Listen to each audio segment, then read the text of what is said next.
నమో తెస్స భగవతో అర్హతో సమ్మా సంబుద్ధస్స. ఈరోజు మనం మధ్యమ నికాయలోని కకచూపమ సూత్రం గురించి చెప్పుకుందాం. ఇది రంపవోపమాన సూత్రం అని కూడా చెప్తారు. ముఖ్యంగా ఈ సూత్రంలో భగవానుడు సహనాన్ని ఎలా కలిగి ఉండాలి అనేది చెప్తాడు. అంటే ఇతరులు మనకు అయిష్టమైన మాటలు మాట్లాడినప్పుడు ఓపిక పట్టవలసిన ఆవశ్యకతను ఈ సూత్రం తెలియజేస్తుంది.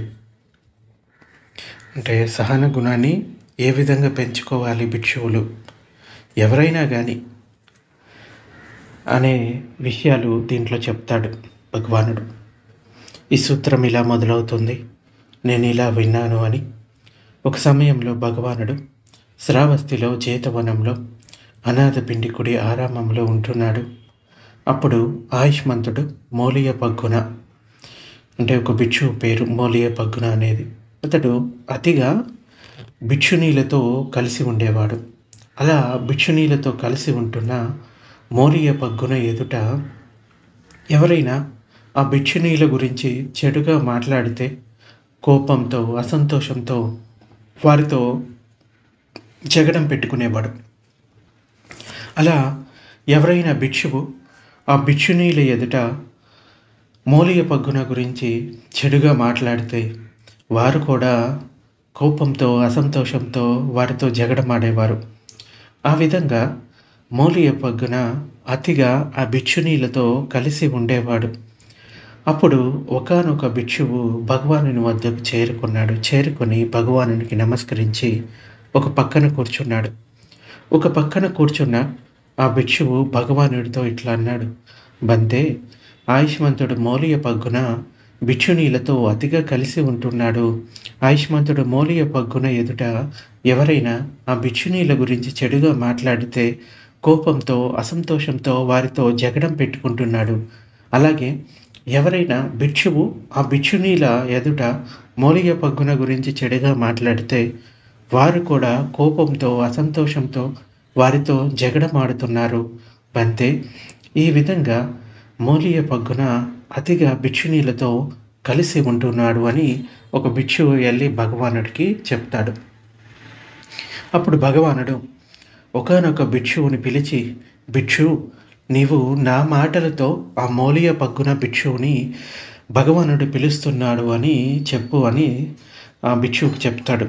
అలాగే బంతే అని ఆ భిక్షువు భగవానునికి బదులు పలికి ఆయుష్మంతుడు మోలియ పగ్గున ఉన్న చోటికి చేరుకున్నాడు. చేరుకొని ఆయుష్మంతుడు మోలియ పగ్గునతో ఇట్లా అన్నాడు: ఆయుష్మాన్ పగ్గున, భగవానుడు నిన్ను పిలుస్తున్నాడు అని ఆ భిక్షువు చెప్తే, అలాగే ఆయుష్మాన్ అని ఆ మోలియ పగ్గున ఆ భిక్షువుకి బదులు పలికి భగవానుడి వద్దకు చేరుకొని అక్కడికి వచ్చి భగవానుడికి నమస్కరించి ఒక పక్కన కూర్చున్నాడు. అంటే ఎవరైనా భిక్షువుని కలిసినప్పుడు కానీ భగవానుని కలిసినప్పుడు కానీ ఫస్ట్ 3 సార్లు నమస్కారం, అంటే మోకాళ్ళ మీద కూర్చొని నమస్కారం చేసుకుంటారు. ఆ తర్వాత ఒక పక్కన కూర్చుంటారు. భిక్షువుకైనా కానీ భగవానుడికైనా కానీ అలా చేయడం అన్నది వారి లోపల ఉన్న శ్రద్ధని చూపించడం అన్నమాట. అయితే ఈ ఒక పక్కన కూర్చున్న ఆయుష్మంతుడు మోలియ పగ్గునతో భగవానుడు ఇట్లా అన్నాడు: నిజమేనా పగ్గున, నీవు భిక్షునీలతో అతిగా కలిసి ఉంటున్నావా? భిక్షునీలతో అతిగా కలిసి ఉంటూ ఎవరైనా ఆ భిక్షునీల గురించి చెడుగా మాట్లాడితే నీవు కోపంతో అసంతోషంతో వారితో జగడమాడుతున్నావా? ఎవరైనా భిక్షువు ఆ భిక్షునీల ఎదుట నీ గురించి చెడుగా మాట్లాడితే వారు కూడా, అంటే ఆ భిక్షునీలు కూడా కోపంతో అసంతోషంతో ఆ భిక్షువుతో జగడమాడుతున్నారా? ఇలా నీవు వారితో అతిగా కలిసి ఉంటున్నావా ఆ భిక్షునీలతో అని అడుగుతాడు. అవును బంతే అని భగవానుడికి సమాధానం చెప్తాడు ఆ పగ్గున. అయితే పగ్గున, నీవు శ్రద్ధతో ఇంటిని వదిలి అనగారికునిగా ప్రవచించావు, కులపుత్రుడివి కాదు. అంటే ఇలా ప్రవచించిన కులపుత్రుడివి కాదా? అవును బంతే అని సమాధానం చెప్తాడు. పగ్గున శ్రద్ధతో ఇంటిని వదిలి అనగారికునిగా ప్రవచించిన నీ వంటి కులపుత్రునకు భిక్షునీలతో అతిగా కలిసి ఉండడం తగదు. పగ్గున నీ ఎదుట ఎవరైనా ఆ భిక్షునీల గురించి చెడుగా మాట్లాడితే అప్పుడు ఆ, అప్పుడు కూడా పగ్గున నీవు గృహస్థులకు తగిన కోరికను, గృహస్థులకు తగిన ఆలోచనలు వదిలిపెట్టాలి. అందుకని పగ్గున నీకు నీవు ఇలా శిక్షణ ఇచ్చుకోవాలి. ఏమని? నా చిత్తం మార్పు చెందకూడదు, అంటే నా లోపల కోపము ద్వేషం రాకూడదు అని. నేను చెడు మాటలను మాట్లాడవద్దు, మేలును కోరినవాడై ద్వేషంతో కాదు, ఇంకా మైత్రి చిత్తంతో ఉండాలి అని నీకు నువ్వు శిక్షణ ఇచ్చుకోవాలి. అంటే సాధారణంగా ఎవరైనా ఏదైనా ఎదుటి వారిని అంటే వెంటనే రియాక్ట్ అయ్యే అలవాటు గృహస్థులకి తొందరగా ఉంటుంది. ఎందుకంటే వారి లోపల సహన గుణం తక్కువగా ఉంటుంది కొందరిలో. కానీ భిక్షువుగా మారిన తర్వాత, అంటే ప్రవచించిన తర్వాత మనసులోని కోపాన్ని, ద్వేషాన్ని వాటిని వదిలిపెట్టాలి. అలాగే రాగాన్ని కూడా వదిలిపెట్టాలి. ఇంకొకరి పట్ల ఉన్న ఇష్టం కూడా ఉండకూడదు. సో ఈ విధంగా నీకు నీవు శిక్షణ ఇచ్చుకోవాలి. అంటే గృహస్థులకు తగిన కోరికను, గృహస్థులకు తగిన ఆలోచనను వదిలిపెట్టాలి. అందువలన పగ్గున ఎవరైనా నీ ఎదుటనే ఆ భిక్షునీలను చేతితో దెబ్బ కొట్టినా, లేదంటే మట్టి బెడ్డతో దెబ్బ కొట్టినా, కర్రతో దెబ్బ కొట్టినా, కత్తితో దెబ్బ కొట్టినా, అప్పుడు కూడా పగ్గున నీవు గృహస్థులకు తగిన ఈ కోరికను, గృహస్థులకు తగిన ఆలోచనలను వదిలిపెట్టాలి. అందుకని పగ్గున నీవు ఇలా శిక్షణ ఇచ్చుకోవాలి. నా చిత్తం మార్పు చెందకూడదు, నేను చెడు మాటలను మాట్లాడవద్దు, మేలుని కోరేవాడనై ద్వేషంతో అంటే ద్వేషంతో కాదు మైత్రి చిత్తంతో ఉండాలి అని పగ్గున ఆ విధంగా నువ్వు నేర్చుకోవాలి. పగ్గున ఎవరైనా నిన్ను కూడా నీ ఎదుటనే చెడుగా మాట్లాడచ్చు. అప్పుడు కూడా పగ్గున నీవు గృహస్థులకి తగిన ఈ కోరికను, గృహస్థులకు తగిన ఆలోచనను వదిలిపెట్టాలి. అందుకని పగ్గున నీవు ఇలా శిక్షణ ఇచ్చుకోవాలి.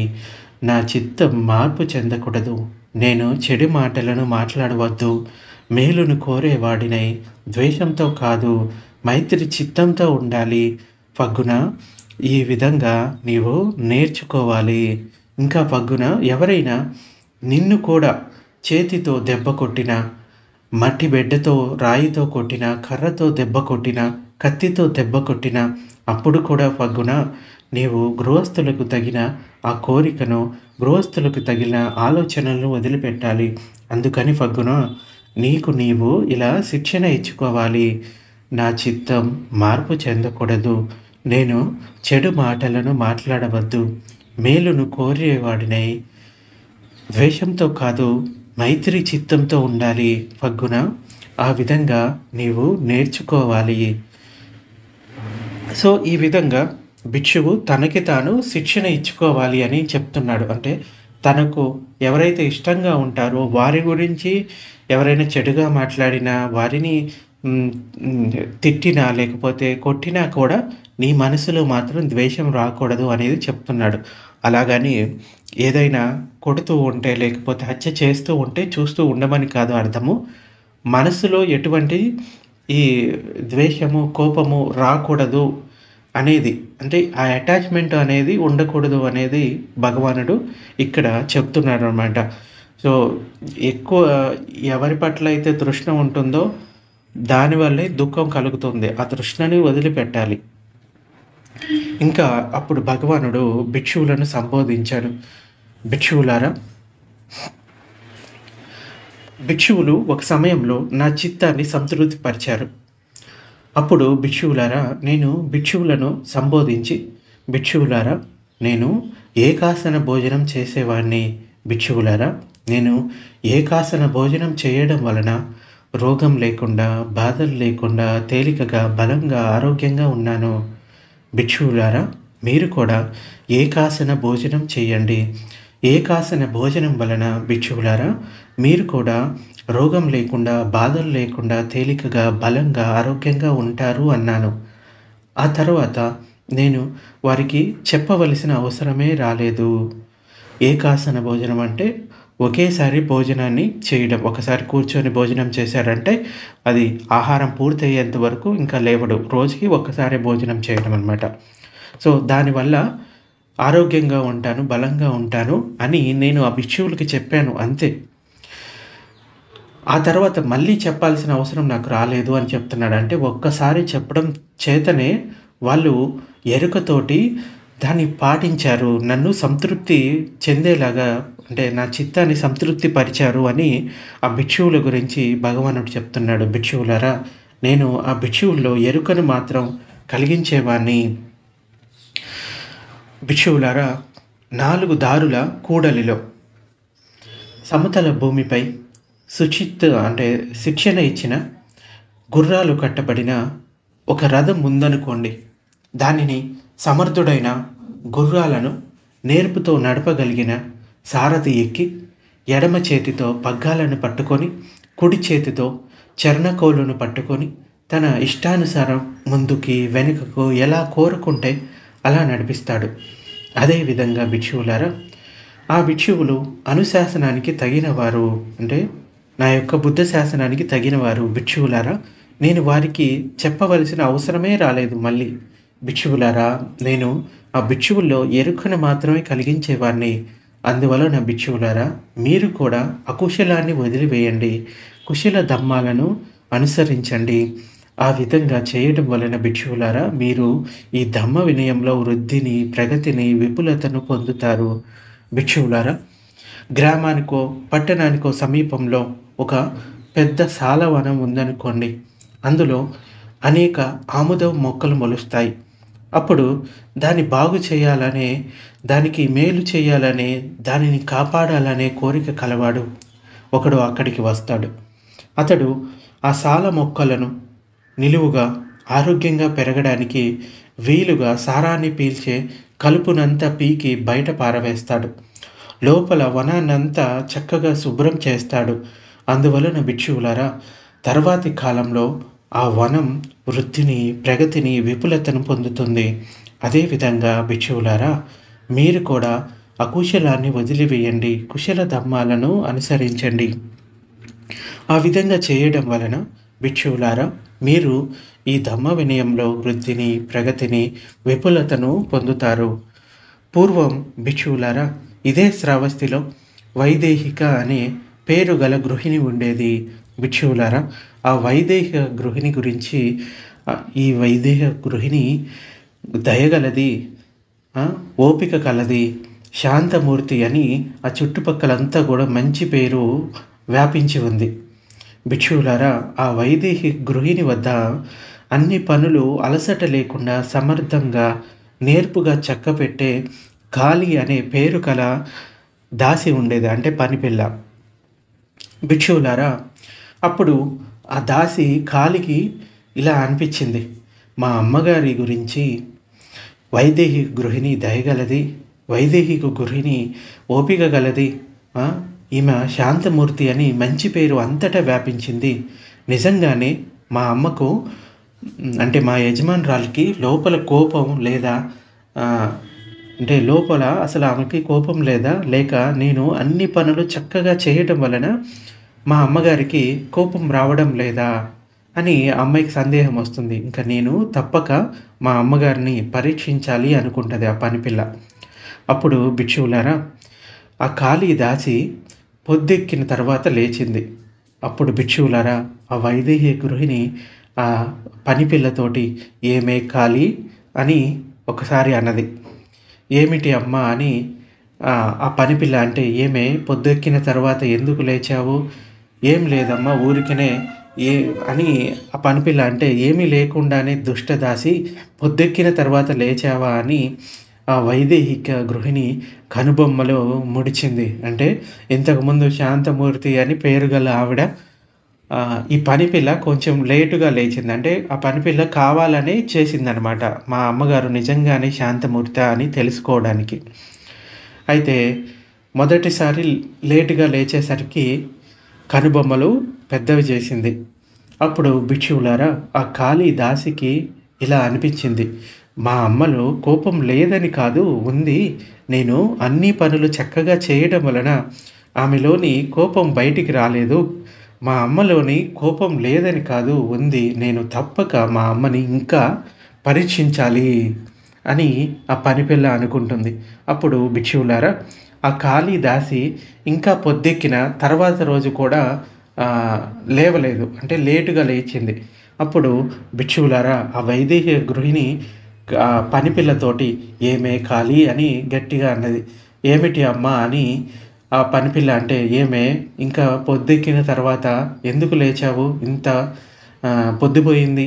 ఏమి లేదమ్మా ఊరికినే అని ఆ పనిపిల్ల అంటది. ఏమీ లేకుండానే దుష్టదాసి ఇంకా పొద్దెక్కిన తర్వాత లేచావా అని ఆ వైదేహి గృహిణి అసంతోషంతో కూడిన మాటలను పలికింది. అంటే తిట్లు తిట్టడం మొదలుపెట్టింది. అప్పుడు భిక్షువులారా, కాళీదాసికి ఇలా అనిపించింది. మా అమ్మలో కోపం లేదని కాదు ఉంది. నేను అన్ని పనులు చక్కగా చేయడం వలన ఆమెలోని కోపం బయటికి రాలేదు. మా అమ్మలోని కోపం లేదని కాదు ఉంది. నేను తప్పక మా అమ్మను ఇంకా పరీక్షించాలి అని ఆ పనిపిల్ల అనుకుంటుంది. అప్పుడు భిక్షువులారా, ఆ కాళీదాసి మరీ ఆలస్యంగా లేచింది. అప్పుడు భిక్షువులారా, వైదేహి గృహిణి ఆ కాళీదాసితోటి ఏమే కాళీ అన్నది. ఏమిటమ్మా అని ఆ పనిపిల్ల అంటే, ఏమే మరి పొద్దెక్కిన తర్వాత ఎందుకు లేచావు? ఏమి లేదమ్మా ఊరికనే అని చెప్తుంది. ఏమి లేకుండానే దుష్టదాసి ఇంత పొద్దెక్కిన తర్వాత లేచావా అని ఆ వైదేహి గృహిణి కోపంతో అసంతోషంతో ఆ పక్కనే ఉన్న తలుపు గడియను పెట్టే ఒక ఇనుప కడ్డీ ఉంది. దాన్ని తీసుకొని తలపై కొట్టేసింది ఆ పనిపిల్లకి. ఆ పనిపిల్లకి గాయమైంది. అప్పుడు భిక్షువులారా, ఆ కాళీదాసి తలగాయం నుండి రక్తం కారుతూ ఉండగా ఇరుగు పొరుగు వారిని పిలిచి ఇలా నిందించింది. ఏమండి, చూడండమ్మా దయగల కర్మ, చూడండమ్మా సహన కర్మ, చూడండమ్మా శాంత కర్మ. ఒక దాసి పొద్దుపోయి లేచినంత మాత్రాన కోపంతో అసంతోషంతో గడియకు పెట్టే కడ్డీతో కొట్టి తలపై ఎలా గాయం చేసిందో చూడండి మీ శాంతవంతురాలు అయిన వైదేహి గృహిణి అని చెప్తుంది. అప్పుడు భిక్షువులారా, తర్వాతి సమయంలో ఆ వైదేహిక అనే గృహిణి గురించి, ఈ వైదేహి గృహిణి చండు స్వభావం కలది అని, ఇంకా ఆ గృహిణి ఓపిక లేనిది, ఇంకా ఆ గృహిణి శాంతం లేనిది అని ఆమె యొక్క కీర్తి అంతా కూడా దుష్కీర్తి కింద వ్యాపించింది. అదేవిధంగా భిక్షువులారా, ఇక్కడ ఒక భిక్షువు అసంతోషాన్ని కలిగించే మాటలు విన్ననంత వరకు దయామయుడిగా, నమ్రత కలవాడిగా, శాంతుడిగా ఉంటాడు. కానీ భిక్షువులారా, ఎప్పుడైతే అసంతోషాన్ని కలిగించే మాటలు అతడు వింటాడో అప్పుడు తెలుస్తుంది అతని దయ, నమ్రత, శాంతము. భిక్షువులారా, చీవర, పిండపాత, సైనాసన, ఇంకా మెడిసిన్ అంటే ఈ 4 భిక్షువులో ఉపయోగించుకునే ఆవశ్యకాలు. అయితే వాటి కొరకు మాట వినే భిక్షువు అని ఆజ్ఞాకారి అని నేను అనను. అంటే ఇవి పొందడం కోసం మాట వినేవాడిని. ఇంకా ఎందువలన భిక్షువులారా, ఆ భిక్షువు చీవర, పిండపాత, సైనాసన, ఇంకా మెడిసిన్ ఇవి లభించినప్పుడు మాట వినడు, ఆజ్ఞాకారి కాడు. భిక్షువులారా, ఏ భిక్షువు అయితే ధమ్మాన్ని సత్కరిస్తూ, ధమ్మాన్ని గౌరవిస్తూ, ధమ్మాన్ని పూజిస్తూ మాట వింటాడో, ఆజ్ఞాకారి అవుతాడో అతన్నే నేను మాట వినేవాడు అని, ఆజ్ఞాకారి అని అంటాను. అందువలన భిక్షువులారా, ధమ్మాన్ని సత్కరిస్తూ, ధమ్మాన్ని గౌరవిస్తూ, ధమ్మాన్ని పూజిస్తూ, ధమ్మం కొరకే మాట వినే వారు అవుతాము అని, ఆజ్ఞాకారులం అవుతాము అని ఎవరికి వారు భిక్షువులారా శిక్షణ తీసుకోవాలి, నేర్చుకోవాలి. ఇలా భిక్షువులారా, ఇతరులు మీతో మాట్లాడుతున్నప్పుడు ఈ 5 రకాల మాటలను ఉపయోగించవచ్చును. ఏంటవి? వారి మాటలు సమయాన్ని బట్టి ఉండవచ్చును, ఉండకపోవచ్చును. నిజం కావచ్చును, నిజం కాకపోవచ్చును. మృదువుగా ఉండవచ్చును, పరుషంగా ఉండవచ్చును. మేలు కలిగించేవిగా ఉండవచ్చును, కీడు కలిగించేవిగా ఉండవచ్చును. మైత్రి చిత్తంతో ఉండవచ్చును, ద్వేషంతో ఉండవచ్చును. భిక్షువులారా, ఇతరులు సమయాన్ని బట్టి మాట్లాడినా, సమయాన్ని బట్టి మాట్లాడకపోయినా, సత్యాన్ని మాట్లాడినా, అసత్యాన్ని మాట్లాడినా, మృదువుగా మాట్లాడినా, పరుషంగా మాట్లాడినా, మేలు కలిగించేటట్టు మాట్లాడినా, కీడు కలిగించేటట్టు మాట్లాడినా, మైత్రి చిత్తంతో మాట్లాడినా, లోపల ద్వేషంతో మాట్లాడినా, బిక్షువులారా మీరు ఈ విధంగా శిక్షితులు కావాలి. అంటే ట్రైనింగ్ తీసుకోవాలి, శిక్షణ తీసుకోవాలి. ఏంటది? దాని వలన మా చిత్తంలో ఎటువంటి మార్పు కలగకుండుగాక, చెడు మాటలు మాట్లాడకుందుముగాక, మేలు కోరే వారిమై లోపల ద్వేషం లేకుండా మైత్రీ చిత్తంతో ఉందుముగాక. ఆ వ్యక్తి మైత్రితో కూడిన చిత్తంతో అంటే ఆ వ్యక్తిని మైత్రితో కూడిన చిత్తంతో స్పర్శించేదముగాక. దాన్ని ఆధారంగా చేసుకొని లోకమంతటిని విపులమైన మహద్గతమైన అంతులేని అవైరంతో అద్రోహంతో అంటే ద్వేషం లేకుండా ఉండడం మైత్రి చిత్తంతో స్పర్శించేదముగాక. భిక్షువులారా ఈ విధంగా నేర్చుకోవాలి. భిక్షువులారా ఒకడు తవ్వుకాలతో అంటే తవ్వుకోలు అంటే మామూలుగా మట్టి తవ్వుతాం కదా, దాన్ని తవ్వుకోలు అంటారు. ఆ తవ్వుకోలుతో ఇంకా గంపతో వస్తాడు. అతడు ఇలా అంటాడు, ఏమని? నేను ఈ మహాపృథ్వీని లేకుండా చేస్తాను. అతడు అక్కడ ఇక్కడ కొంచెం తవ్వుతాడు, అక్కడ ఇక్కడ మట్టిని వెదజల్లుతాడు, అక్కడక్కడ ఉమ్మి వేస్తాడు, అక్కడక్కడ మూత్రం చేస్తాడు. చేసి ఈ భూమి లేకుండా పోవుగాక, ఈ భూమి లేకుండా పోవుగాక అంటాడు. భిక్షువులారా మీరేమంటారు? అతడు ఆ మహాపృథ్వీని లేకుండా చేస్తాడా? చేయలేడు బంతే అని భిక్షువులు సమాధానం చెప్తారు. ఎందుకంటే బంతే ఈ మహాపృథ్వీ గంభీరమైనది, కొలతకు అందనిది. ఈ పృథ్వీని లేకుండా చేయడం సాధ్యం కాదు. అందువలన అతనికి అలసట, ఆయాసం మాత్రమే మిగులుతుంది.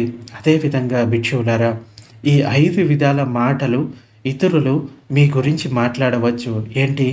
ఇతరులు సమయాన్ని బట్టి మాట్లాడినా, సమయాన్ని బట్టి మాట్లాడకపోయినా, సత్యాన్ని మాట్లాడినా, అసత్యాన్ని మాట్లాడినా, మృదువుగా మాట్లాడినా, పరుషంగా మాట్లాడినా, మేలు కలిగించేటట్టు మాట్లాడినా, కీడు కలిగించేటట్టు మాట్లాడినా, మైత్రి చిత్తంతో మాట్లాడినా, లోపల ద్వేషంతో మాట్లాడినా, భిక్షువులారా మీరు ఈ విధంగా శిక్షితులు కావాలి. దాని వలన మా చిత్తంలో ఎటువంటి మార్పు కలగకుండుగాక, చెడు మాటలు మాట్లాడకుందుముగాక, ఇంకా మేలు కోరే వారిమై లోపల ద్వేషం లేకుండా మైత్రి చిత్తంతో ఉందుముగాక. ఆ వ్యక్తిని మైత్రి చిత్తంతో స్పర్శించదము కాక, దాన్ని ఆధారంగా చేసుకొని లోకమంతటిని విపులమైన మహద్గతమైన అంతులేని వైరంతో అద్రోహంతో మైత్రి చిత్తంతో స్పర్శించదముగాక. భిక్షువులారా ఈ విధంగా నేర్చుకోవాలి. భిక్షువులారా ఒకడు ఎరుపు లేదా పసుపు లేదా నీలం లేకుంటే ఇంకా కొన్ని కలర్స్ తీసుకొని వస్తాడు. అతడు ఇలా అంటాడు, నేను ఈ ఆకాశంలో రూపాలను చిత్రిస్తాను, రూపాలు కనిపించేటట్లు చేస్తాను. మీరేమంటారు భిక్షువులారా? అతడు ఈ ఆకాశంలో రూపాలను చిత్రిస్తాడా? రూపాలను కనిపించేటట్లు చేస్తాడా? చేయలేడు బంతే అని సమాధానం చెప్తాడు. ఎందుకు బంతే? ఈ ఆకాశం కనిపించేది కాదు, అది రూపం లేనిది. అక్కడ రూపాలను చిత్రించడం, కనిపించేటట్టు చేయడం సాధ్యం కాదు. అలా చేయాలనుకున్న వాడికి అలసట, ఆయాసం మాత్రమే మిగులుతుంది. అదేవిధంగా భిక్షువులారా ఇతరులు మీతో ఈ 5 విధాలుగా మాట్లాడవచ్చును. సమయాన్ని బట్టి మాట్లాడవచ్చును, సమయాన్ని బట్టి మాట్లాడకపోవచ్చును. సో మేలు చేసే విధంగా మాట్లాడచ్చు, కీడు చేసే విధంగా మాట్లాడచ్చు, కఠినంగా మాట్లాడచ్చు, సున్నితంగా మాట్లాడచ్చు. సో ఈ విధంగా ఇంతకుముందు చెప్పినట్లు మీరు మాత్రం మీ మనసులో మైత్రిని పెంపొందించుకోవాలి, ద్వేషాన్ని పెంపొందించుకోకూడదు. అవైరంతో అద్రోహ చిత్తంతో అంటే మైత్రి చిత్తంతో స్పర్శించదముగా. కానీ భిక్షువులారా ఈ విధంగా మీరు నేర్చుకోవాలి. ఇంకా భిక్షువులారా ఒకడు మండుతున్న గడ్డి తివీటిని పట్టుకొని వస్తాడు. అతడు నేను ఈ మండుతున్న గడ్డి తివీటిని ఈ గడ్డి దివీటితోటి గంగా నదిని వేడి చేస్తాను, మండిస్తాను అంటాడు. మీరేమంటారు భిక్షువులారా? అతడు ఈ మండుతున్న గడ్డి తివీటితో గంగా నదిని వేడి చేస్తాడా? మండిస్తాడా? చేయలేడు బంతే అని చెప్తారు సమాధానం భిక్షువులు. ఎందుకు? ఎందుకంటే గంగా నది చాలా లోతైనది, చాలా పెద్దది. దాన్ని మండుతున్న గడ్డి తివీటితో వేడి చేయడం, మండించడం సాధ్యం కాదు. అలా చేయాలనుకున్న అతనికి అలసట, ఆయాసం మాత్రమే మిగులుతుంది. అదేవిధంగా భిక్షువులారా, ఇతరులు మీతో ఈ 5 విధాలుగా మాట్లాడవచ్చును. సమయాన్ని బట్టి మాట్లాడవచ్చు, సమయాన్ని బట్టి మాట్లాడకపోవచ్చు. సో, ఈ 5 విధాలుగా మాట్లాడినప్పుడు మీ మనసులో మాత్రం మైత్రి చిత్తమే ఉండాలి. ఎందుకంటే మనల్ని మనం మార్చుకోగలం. ఎదుటి వాళ్ళని మార్చాలి అనుకున్నది మనకి దుఃఖాన్ని తీసుకొని వస్తుంది. అంటే ఒక ఉదాహరణ చెప్పాలి అంటే, మీరు ఒక చోటు నుంచి ఇంకో చోటికి పోవాలి అనుకున్నారు. ఆ దారిలో మొత్తం ముండ్లు, గాజు పెంకులు, నడవడానికి వీలుగా లేదు. అలా నడుచుకుంటూ వెళ్ళారు అంటే మీ కాళ్ళకి గాయమవుతుంది. అయితే మీరు ఈ చోటు నుంచి ఇంకో చోటికి వెళ్ళాలి అంటే అదే దారిలో వెళ్ళాల్సి ఉంది. అప్పుడు 2 ఆప్షన్స్ ఉంటాయి మీ దగ్గర. ఏంటంటే, ఒకటి ఆ గాజు పెంకులు, ముళ్ళు ఎంతవరకు అయితే ఉన్నాయో అంతవరకు ఒక కార్పెట్ లాగా పరుచుకుంటూ వెళ్ళడం. అంటే ఈ భూమండలం మొత్తం కూడా అలాగా ఉంటే ఆ భూమండలం మొత్తం కూడా ఆ కార్పెట్ని పరుచుకుంటూ వెళ్ళడం. ఇది ఒక ఆప్షను. ఇంకొక ఆప్షన్ ఏంటంటే, ఆ కార్పెట్ నుంచి 2 చిన్న ముక్కల్ని కట్ చేసుకొని మీ కాళ్ళకి వాటిని కట్టుకొని చెప్పుల్లాగా తొడుక్కొని మీరు ఎంత దూరం కావాలి అనుకుంటే అంత దూరం వెళ్ళడం. ఏది సులువైన పని? మొదటిదా, రెండోదా? మొదటిది ఏంటంటే, మీరు ఎంతమంది అసౌకర్యాన్ని కలిగిస్తారో, ఎంతమంది మీకు అంటే చెడు మాటలు మాట్లాడతారో వారందరినీ నేను మారుస్తాను మంచివారిగా అని అనుకున్నారనుకోండి, ఆ మొదటి ఆప్షన్ అది. లేదు, బయట విషయాలు ఏమి జరిగినా నా మనసుని నేను వశంలో ఉంచుకుంటాను, మైత్రీ చిత్తంతో ఉంటాను అనేది రెండవ ఆప్షన్. అంటే మనల్ని మనం మార్చుకోవడం చాలా ఈజీ. పూర్తి ప్రపంచాన్ని మార్చాలి, నేను పూర్తి ప్రపంచాన్ని మార్చేస్తాను అన్నది మూర్ఖత్వం అన్నమాట. భగవానుడు కూడా ఎవరైతే వినడానికి సిద్ధంగా ఉన్నారో వారికి మాత్రమే ధమ్మాన్ని బోధించేవాడు. కొన్ని సందర్భాల్లో ఇలా ఉంటుంది. కొంతమంది భిక్షువులు మాట వినరనమాట.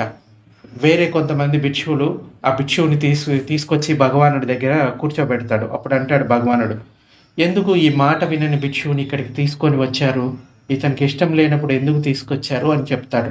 అంటే ఎవరైనా మాటలు వినడానికి సిద్ధంగా ఉన్నప్పుడే వారికి మంచి మాటలు చెప్పాలి.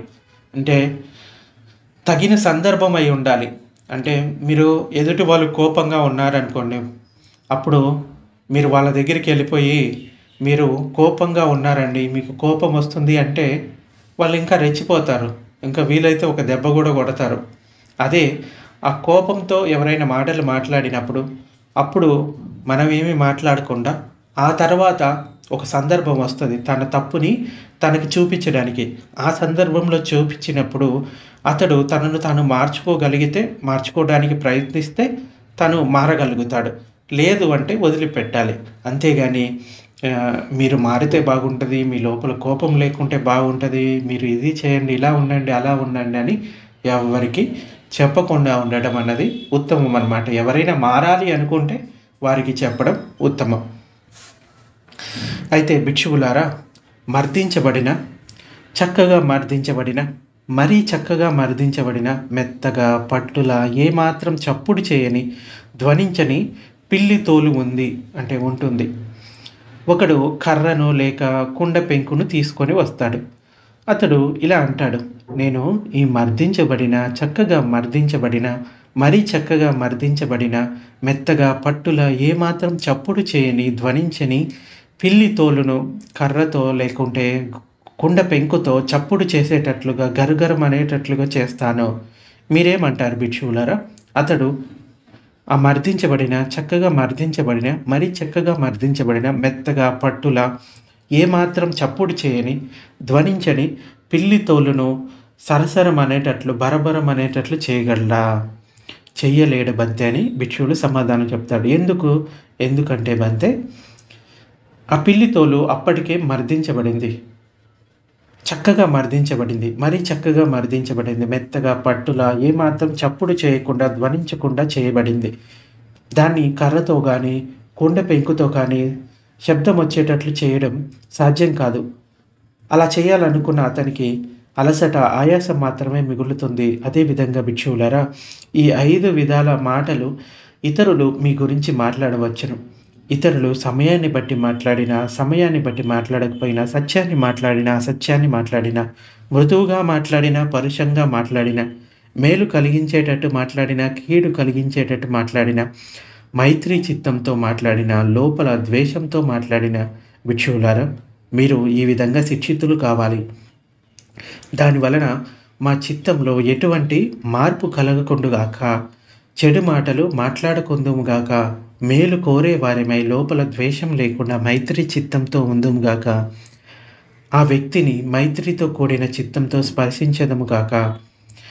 దాన్ని ఆధారంగా చేసుకొని లోకమంతటిని విపులమైన, మహద్గతమైన, అంతులేని అవైరంతో, అద్రోహంతో, మైత్రి చిత్తంతో స్పర్శించదముగాక. భిక్షువులారా, ఈ విధంగా మీరు నేర్చుకోవాలి అని చెప్తున్నాడు. అంటే మీ లోపల కోపము, ద్వేషం లేకపోతే ఎవ్వరు ఏమీ చేయలేరు. మీ లోపల అవి ఉన్నంత కాలము అన్నిటికీ రియాక్ట్ అవుతూ ఉంటారు. ఇంకా భిక్షువులారా, దొంగలు 2 వైపులా పండ్లు గల రంపంతో మీ శరీర అంగాంగాలను కోసినా, అంటే మిమ్మల్ని పట్టుకొని బంధించేసి మీ శరీర అంగాలను రంపంతోటి కోస్తూ ఉన్నా మీ మనస్సులో ద్వేషభావం కలగకూడదు. అట్టివారే నా శాసనాన్ని పాలించేవారు, అంటే నా శిష్యులు అని చెప్పుకుంటాను. అందుకని భిక్షువులారా, మీరు ఇలా నేర్చుకోవాలి. దాని వలన మా చిత్తంలో ఎటువంటి మార్పు కలగకుండుగాక, చెడు మాట్లాడకుందుముగాక, మేలు కోరే వారిమై లోపల ద్వేషం లేకుండా మైత్రి చిత్తంతో ఉందుముగాక, ఆ వ్యక్తిని మైత్రితో కూడిన చిత్తంతో స్పర్శించదముగాక. దాన్ని ఆధారంగా చేసుకొని లోకమంతటిని విపులమైన, మహద్గతమైన, అంతులేని అవైరంతో, అద్రోహంతో, మైత్రి చిత్తంతో స్పర్శించదముగాక. భిక్షువులారా, ఈ విధంగా నేర్చుకోవాలి. ఇక్కడ ఇది చెప్పడానికి కారణం ఏంటంటే, మనకి ఈ శరీరం మీద ఆ రంభంతో కోసినప్పుడు కలిగిన బాధ కన్నా ఈ ద్వేషం వల్ల ఎక్కువ దుఃఖం పొందాల్సి ఉంటుంది. ఎందుకంటే ఈ భవచక్రం ఇంకా ముందుకు వెళ్ళడానికి ఈ రాగద్వేష మోహాలే కారణం అవుతాయి. సో ఈ ద్వేషం వల్ల ఇంకా భవచక్రం పెరిగిపోతూ ఉంటుంది. అంచేత అది జరుగుతుందో లేదో, ఎదుటి వాళ్ళు మిమ్మల్ని కొడతారో తిడతారో, అది జరుగుతుందో లేదో తర్వాత సంగతి. కానీ మీ మనసులో మాత్రం మైత్రి చిత్తాన్ని దాంట్లో మాస్టర్ అవ్వాలి. కోపం, ద్వేషం లేకుండా ఉండాలి. ఆ విధంగా శిక్షణ ఇచ్చుకోవాలి. భిక్షువులారా, ఈ రంప ఉపమాన ఉపదేశాన్ని ప్రతి క్షణం చింతన చేయండి. భిక్షువులారా, ఆ మాటలను పరిశీలించండి. వాటిలో చిన్నవైనా పెద్దవైనా మీరు భరింపజాలనివి ఏవైనా ఉన్నాయా అని భగవానుడు అడిగితే లేవు బంతే అని భిక్షువులు సమాధానం చెప్తారు. అయితే భిక్షువులారా, ఈ రంప ఉపమాన ఉపదేశాన్ని ప్రతి క్షణం చింతన చేయండి. అది మీకు చిరకాలం హితాన్ని, సుఖాన్ని కలిగిస్తుంది. ఉదాహరణకి అంగుళిమాలుడు 999 మందిని చంపాడు ఆ బొటన వేలు కోసం. అయితే భిక్షువుగా మారిన తర్వాత ఆ చనిపోయిన వాళ్ళ బంధువులు ఈ అంగుళిమాలుడు భిక్షాటనకు వెళ్ళేటప్పుడు చూసి, ఇతడు మా అక్కని చంపాడు, ఇతడు మా తండ్రిని చంపాడు, ఇతడు మా సోదరుని చంపారు అని వాళ్ళంతా కోపంతో అంగుళిమాలుడిని రాళ్లతో కొట్టేవాళ్ళు, కర్రలతో కొట్టేవాడు. అంగుళిమాడి శరీరం అంతా కూడా రక్తంతో నిండిపోయేది. ఆ చీవరాలన్నీ రక్తంతో నిండిపోయి ఆ విధంగానే ఆశ్రమానికి వచ్చేవాడు. అలా వచ్చిన తర్వాత భగవానుడు అడుగుతాడు, నీకు ఆ విధంగా వాళ్ళు చేస్తూ ఉన్నప్పుడు నీ మనసులో ఎటువంటి ఆలోచన ఉంది అని అడిగినప్పుడు అంగుళిమాలుడు చెప్తాడు, బంతే, నా లోపల వారి పట్ల కరుణ, మైత్రి మాత్రమే ఉంది. ఇది నా పూర్వ కర్మ వల్ల నేను దీన్ని అనుభవిస్తున్నాను. ఇప్పుడు మాత్రం నా మనసులో వారి పట్ల ఎటువంటి కోపము, ద్వేషము లేదు బంతే. అప్పుడు భగవానుడు చెప్తాడు, సాధు నీలాంటి వాళ్ళే బుద్ధ శాసనానికి కావాల్సింది. అంటే ఎంత సహన గుణాన్ని పెంచుకోవాలో అని చెప్తాడనమాట. సో, ఈ విధంగా ఎవరికి వాళ్ళు శిక్షణ ఇచ్చుకోవాల్సిందే. అది గృహస్థులైనా, లేకపోతే భిక్షువులైనా కానీ. సో, ఈ విధంగా ఎవరికి వాళ్ళు శిక్షణ ఇచ్చుకుంటే వాళ్ళ లోపల ఉన్న కోపాన్ని, ద్వేషాన్ని పోగొట్టుకోగలుగుతారు. మనల్ని మనం మార్చుకోవడం చాలా ఈజీ. ఎదుటి వాళ్ళని మార్చడం అన్నది వాళ్ళు మారడానికి సిద్ధంగా లేనప్పుడు చెప్పడం అన్నది అనవసరమైన పని. అలసట, ఆయాసం తప్ప ఇంకేమీ ఉండదు. సో, ఇది ఈరోజు ప్రవచనం.